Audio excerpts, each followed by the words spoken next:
Je suis la maman de Claire, qui est décédée il y a 6 ans, décédée avec un suicide, ce qu'on appelle le suicide forcé.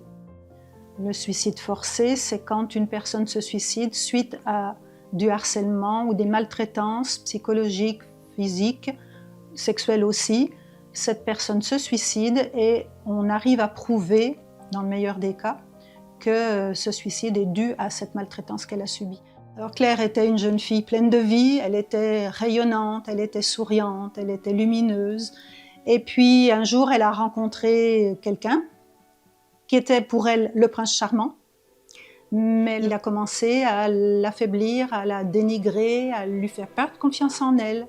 Et on l'a vu changer. Son physique même, elle était fatiguée, elle pleurait plus facilement, elle riait moins. J'ai jamais rencontré quelqu'un d'aussi gentil. Elle disait il me met sur un piédestal, il me traite comme une princesse.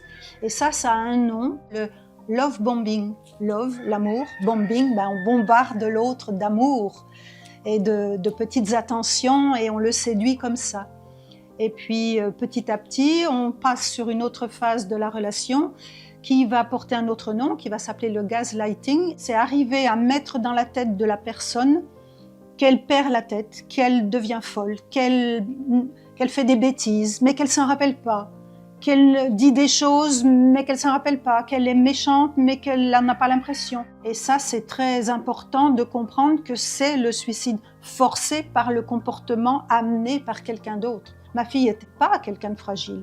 J'ai trouvé, après, j'ai cherché et j'ai trouvé beaucoup de WhatsApp, beaucoup de messages que ses amis m'ont envoyés. Et j'ai commencé à comprendre, à faire le lien avec le comportement de cet homme qui l'a amené dans ce suicide. Alors il est présumé innocent puisque j'ai porté plainte, mais que pour l'instant l'instruction n'est pas terminée. Mais pour moi, c'est lui le responsable du suicide.